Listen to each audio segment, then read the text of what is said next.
Hello everyone. It's been a while.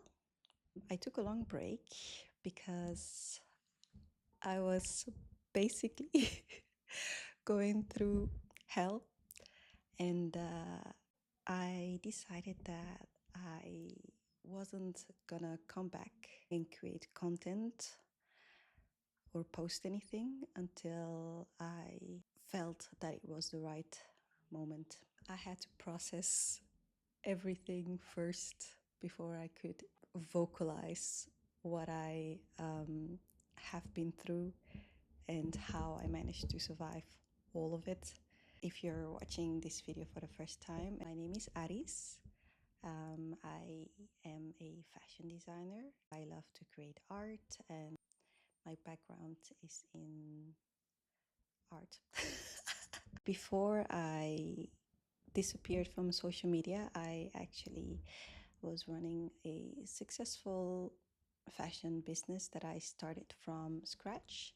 I was living in Vietnam, where I lived for almost 8 years. Before that, I also lived in Thailand for 3 years, and before that, I lived in China also for 3 years. I was really happy. I thought I was really happy.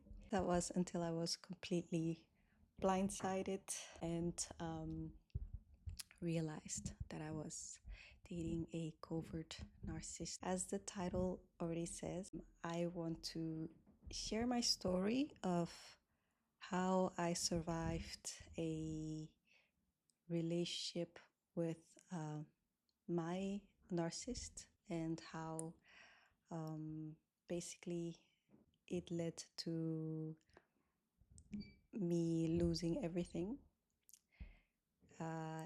Not only losing everything, but also ending up behind bars, homeless, penniless, and having to be rescued by the Belgian government.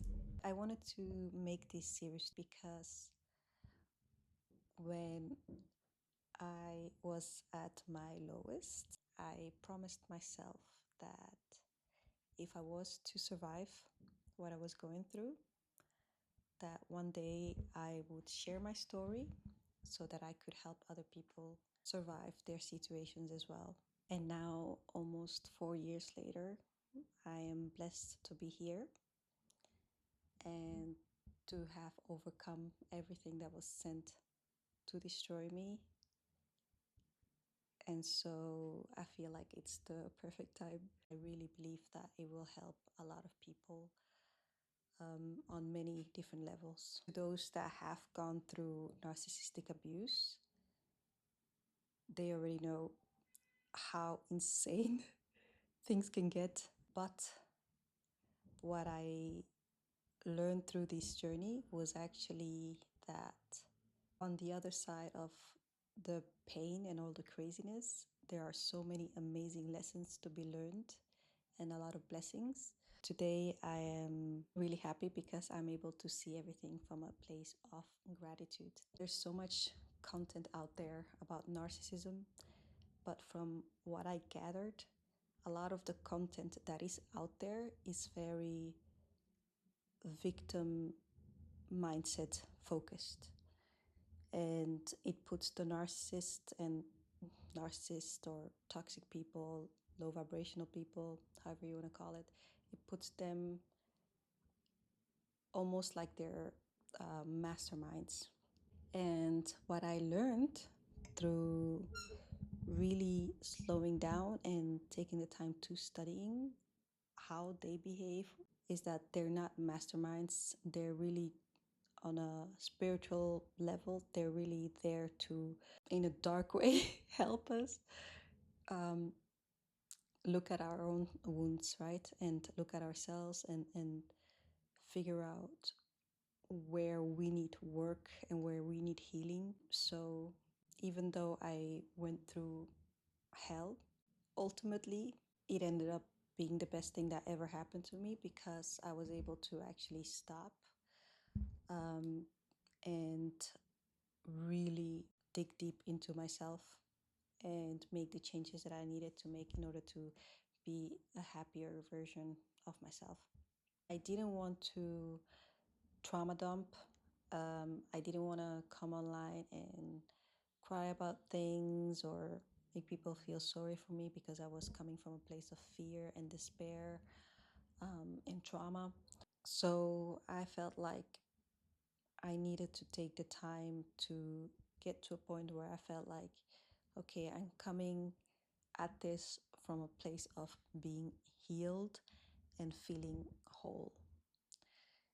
And also having knowledge, like having processed everything that I went through, understanding why I went through everything that I went through, seeing how I participated in my own suffering, and then coming back with a mature look at things, because I want to be able to help people by having helped myself first. The funniest thing is as well that the day that I really hit rock bottom, so I will tell you guys how I hit rock bottom, but basically I was doing really well. I was making a lot of money. I had a successful fashion brand. I was living in Vietnam in a beautiful mansion, and life was beautiful, right?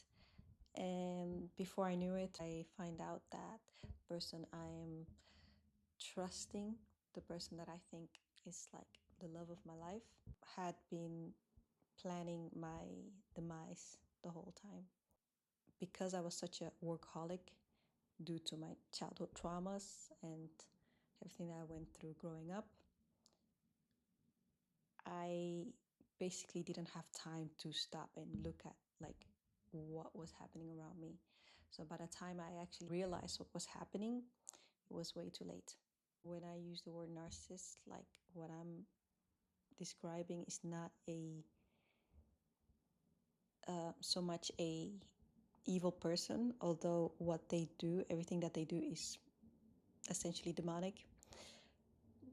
But I'm now at a place where I can see that these are just very broken people. And I'm at a place where I've been able to see and learn what attracted me to a broken person. And that's essentially that I was broken myself. And so, with sharing my story, I don't want to share it to demonize people in my life or the narcissist in my life. It's more so that I really want to share my story so that you guys can identify the signs in toxic people, but most importantly in yourself, because I was able to really look at myself and see like, oh, okay, this is why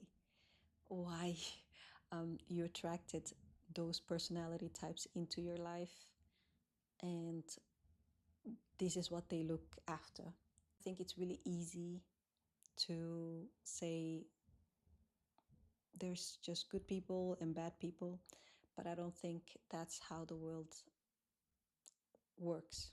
At one point, I really thought that way, and I feel like because I had such a limited mindset about humans, I think that's what made me vulnerable to begin with. For the past, like, I've been studying narcissistic personality disorders and the dark triads, psychopaths, sociopaths, and narcissists. And even though I had been studying them for 12 years, I couldn't see that I was literally sleeping next to the enemy for almost 8 years. Um, and that's because the person that I was dealing with was a covert narcissist. Now that I'm on the other side and that I've healed and that I had time to really dig deep into myself and into what happened, now I can spot covert narcissists quite easily. Covert narcissists present as very kind, very mild, very shy, not arrogant or egocentric like an overt narcissist will present themselves. So, plus covert narcissists tend to always have some type of trauma attached to them that makes you feel bad for them. So editing Aris here.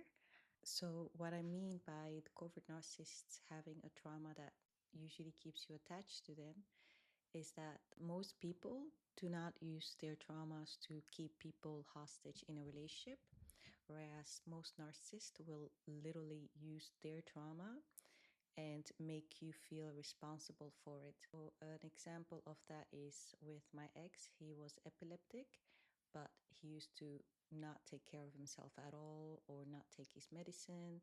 So essentially, I became the motherly figure who was so traumatic. So over time, I was completely trauma bonded. And I noticed that with other narcissists as well, that they will always bring up something that happened to them, but they won't take ownership of it or try to heal it themselves. They'll make you responsible to heal it. And by doing so, you become trauma bonded as well. So if you ever notice somebody who is going through something, if the person holds that over your head whenever you feel unsure about the relationship, then that's a clear sign that that person is very toxic and that you need to step away from that relationship. I thought, what better way to share my story than to share it through the things that I love most, which are art and fashion. So I created a map of consciousness. So as you guys can see, this is the map of consciousness that I created.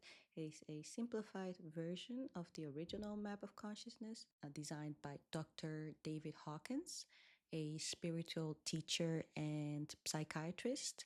And he basically studied all the human emotions and measured them so you can actually follow the different frequencies of each emotion.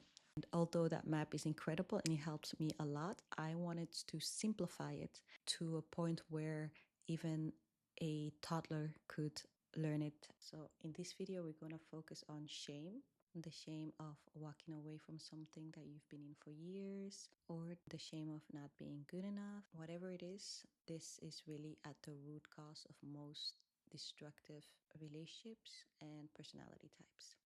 As you can see, this map is divided in two sections. Although no emotion is negative, at the bottom we have the low vibrational emotions. And when we say low vibrational, what we mean is that these emotions will bring you to a lower frequency, like you will feel like the energy has been taken out of you instead of being poured into you. When we say emotion, what we mean is energy in motion, because everything is energy.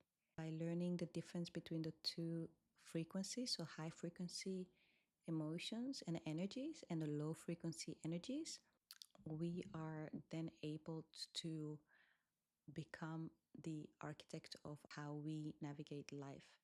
So if you have gone through a lot of trauma, you've been conditioned to function from all the lower vibration emotions. So what I want to do is go through my simplified map of consciousness and share my story that way. And the reason that I want to do that is because I want you guys to go through the steps with me. I really believe that as time goes on, you'll recognize that if you are going through like a crazy,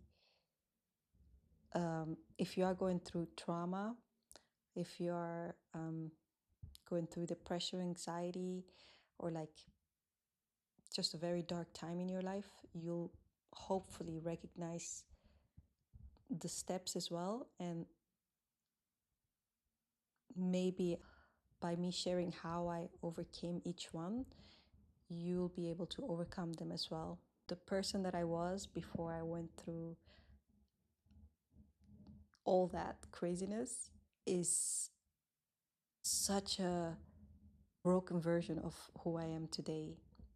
And I still love that version of myself because I learned so much. It's really crazy. It's like I learned so much about who I am. I thought I was healed back then, and it's really funny because I had made a video about like I overcame all my trauma. Oh Lord, no, I did not. I did not. I really feel like that video opened the gates of hell and all the demons came out, and they were like, "Oh, you think you overcame your traumas? Let me show you." I'm very excited to share not only the insane stories of the narcissists that I've encountered, how I was able to defeat them, um, and everything that I learned. There's so much information out there about narcissistic abuse, but my goal is not to share about so much the abuse, but more so why we stay in it and how we can be really blind to it, because it's not always physical abuse. Emotional abuse is so much harder to spot, and financial abuse is so much harder to spot. So I'm very grateful that I was able to actually uh, take 4 years to work on myself, because there's a lot of people that don't get that. There's a lot of people that lose their life or end their life, or get stuck in really, really dark places. And I can totally see why, because it's such a soul crushing experience. Like, they really mess you up. By the time you catch on to it, like, you've already been uh, broken down to a shell of yourself. By the time I hit rock bottom, I was on anti-anxiety medication. Um, I had chronic depression. I had uh, PCOS, which is polycystic ovarian syndrome. Basically, my body was attacking itself. It was the programming that I had received from childhood. That programming had made it so that I was the perfect match for narcissists, because I had no boundaries. I was desperate for love. I was desperate for somebody to like see me and appreciate me, or any type of validation, which is a perfect match for narcissists, because they mirror everything. They project everything that you're missing, because you're essentially giving them that, because you want it, you're giving that to them. So you're pouring validation into them, you're pouring love into them, you're overworking yourself, and then they mirror it like 1% back to you, and you're like, oh my god, I feel so loved, I feel so seen. Meanwhile, they just gave you the bare minimum, and they're slowly chipping away at you. They're slowly breaking you down, on every level: financially, mentally, physically, emotionally. And you stay for the crumbs. But the beautiful thing about all of that is that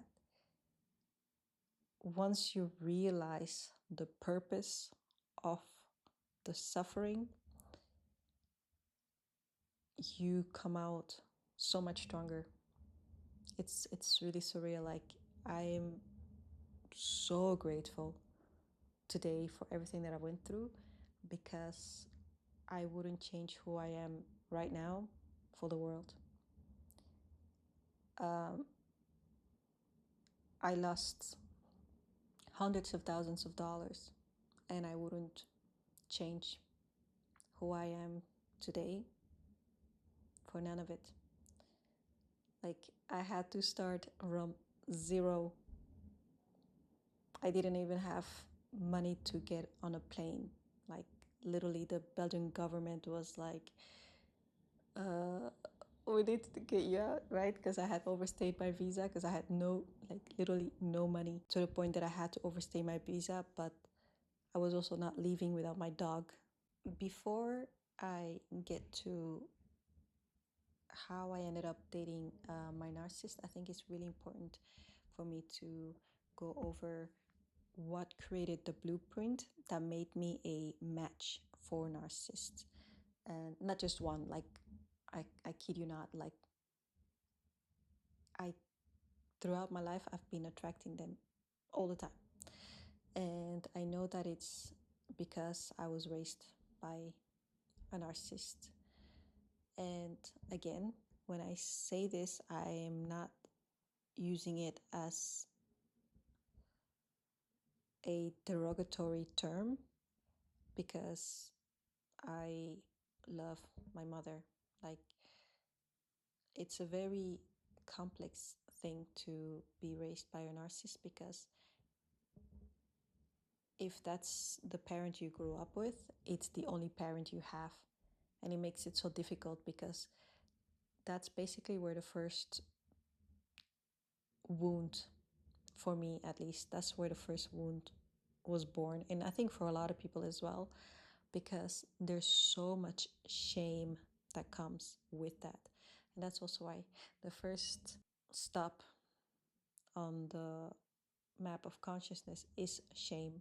The reason why we oftentimes attract toxic people or low vibrational people is because we have the same base blueprint of shame, right? So let's say you grew up in a family where your needs weren't met, or you were constantly criticized, or you were emotionally neglected, or physically abused.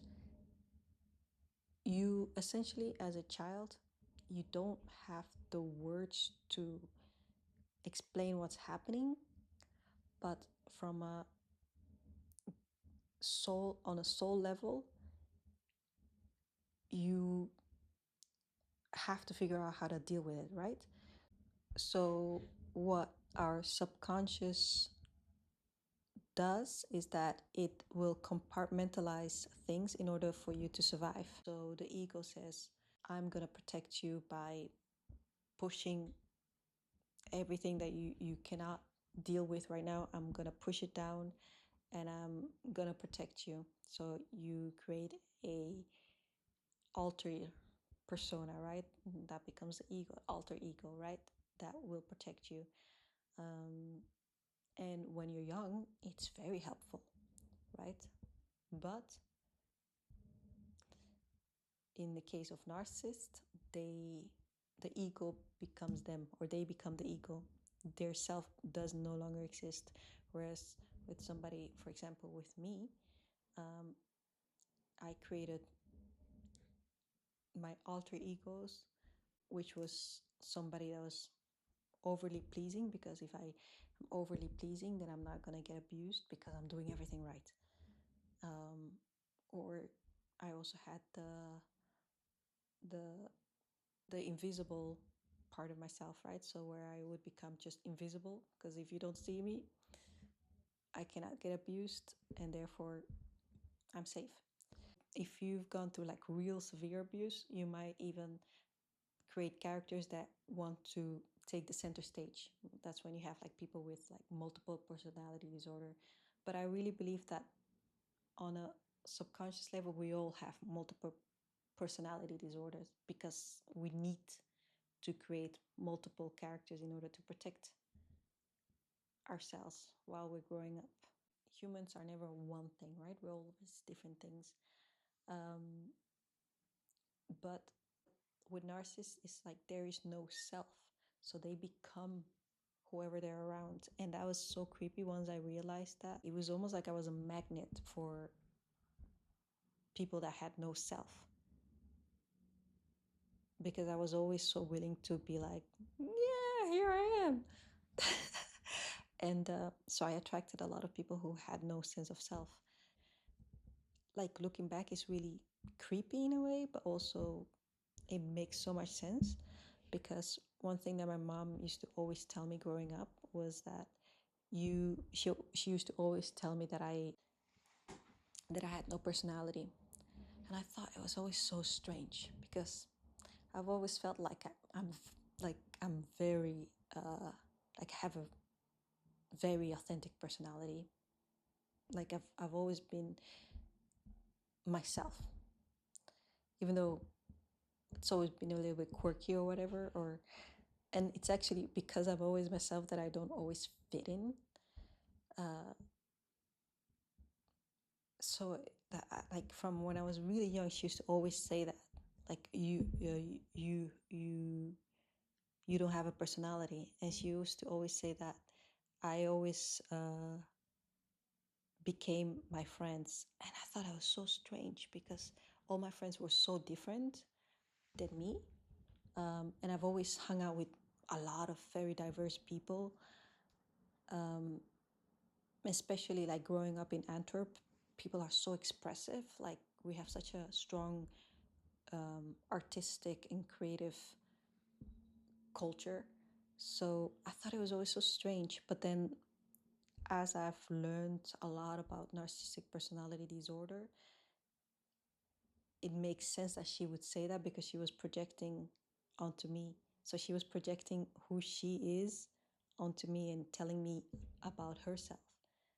But because I had no clue about narcissistic personality disorder or anything like that, for me it was just like, huh?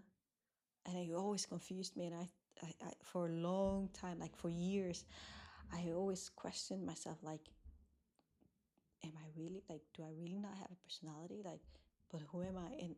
I and that's the part of the trippy things. Like, narcissists will break you because they themselves, like everything that they are, they try to project it onto you, and they try to like mold you into them, and then take your personality and who you are and take that as their own. It's so creepy and it's so weird.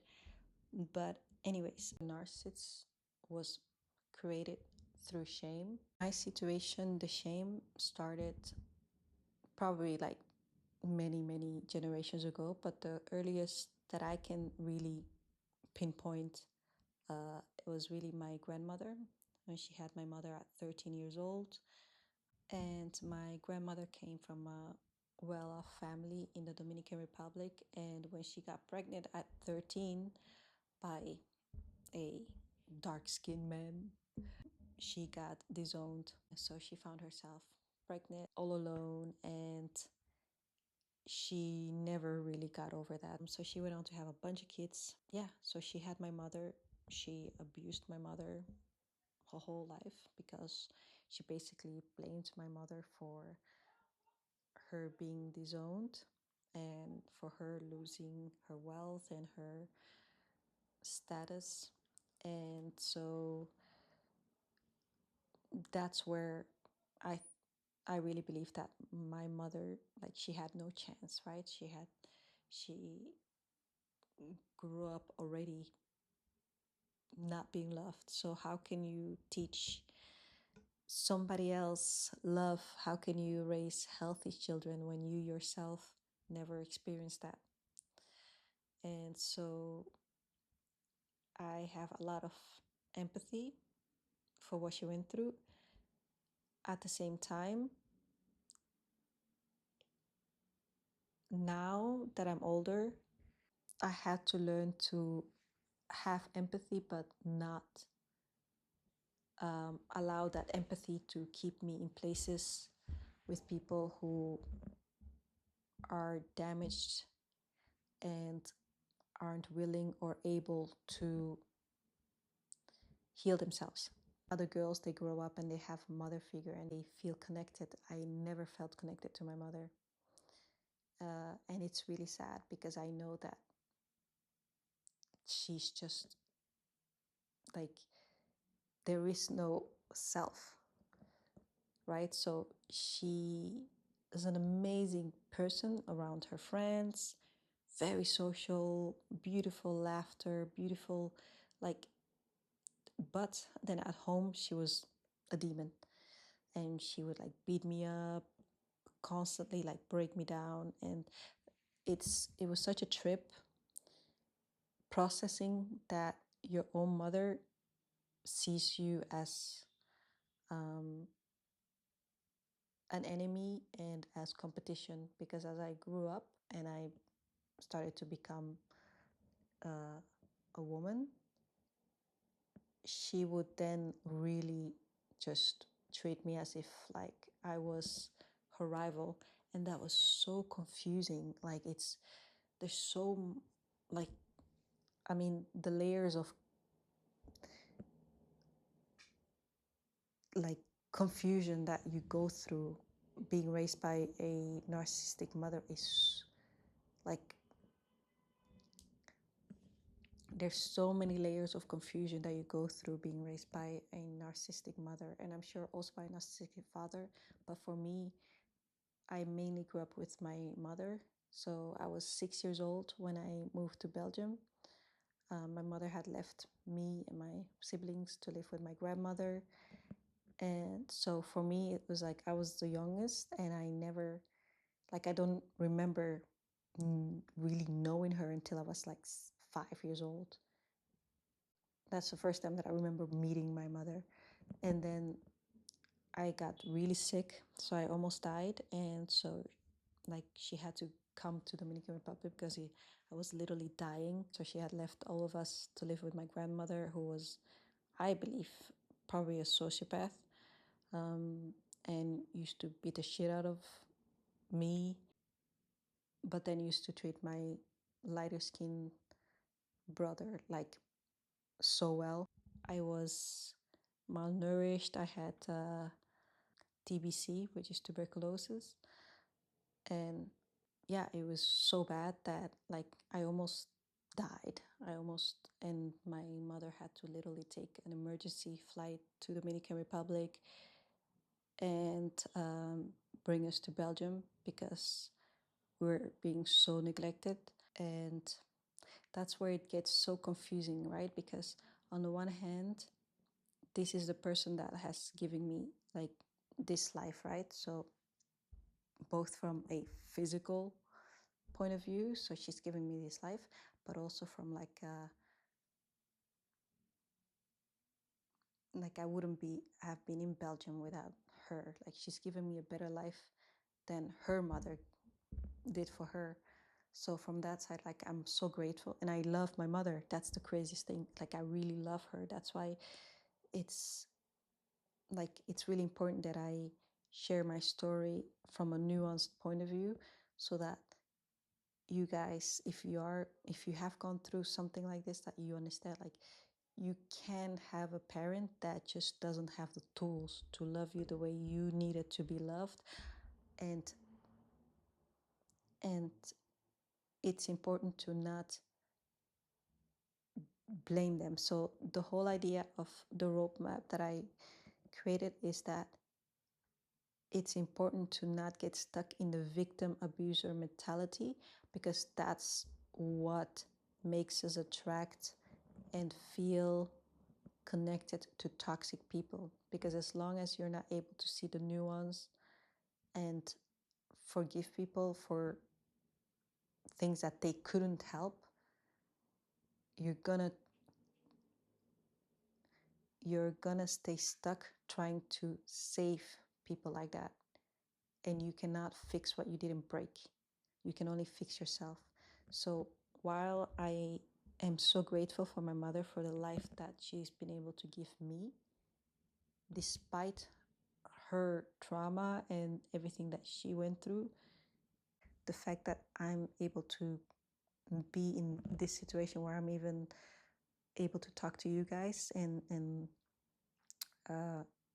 from a place of growth, because I was able to have a better life experience to where I was able to even heal myself. Like, I'm just so grateful for that. Doesn't mean that I want her in my life, because I've created clear boundaries for myself that I will never allow a toxic person in my life ever again. But I still can be grateful, and I still can love from afar. So yeah, that's like the first part of why we attract toxic people, is that we have the same base, and that's the same foundation, and that is shame.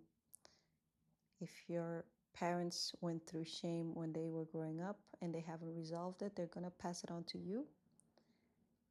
And it's your responsibility to deal with that shame, because if you don't deal with that shame, you're going to attract people that are a match to it. And so, because I hadn't dealt with that shame, I was focused on the material things, right? I thought if I make enough money, if I'm successful, or if I'm like create a life that I can flex on social media, whatever it was, then I'll be happy. If I just reach this place, then I'll be happy. But no, no, no. You have to deal with every wound that led to you attracting toxicity into your life, because it doesn't matter how much money you make or how many friends you have or how beautiful you look, you will lose everything, because you will put yourself in a position where you're attracting people that are broken, and broken people break other people. Happy people heal people, broken people break people. And you can have all the best intentions in the world, but if you haven't dealt with your trauma, you will end up in dangerous situations, just like I did.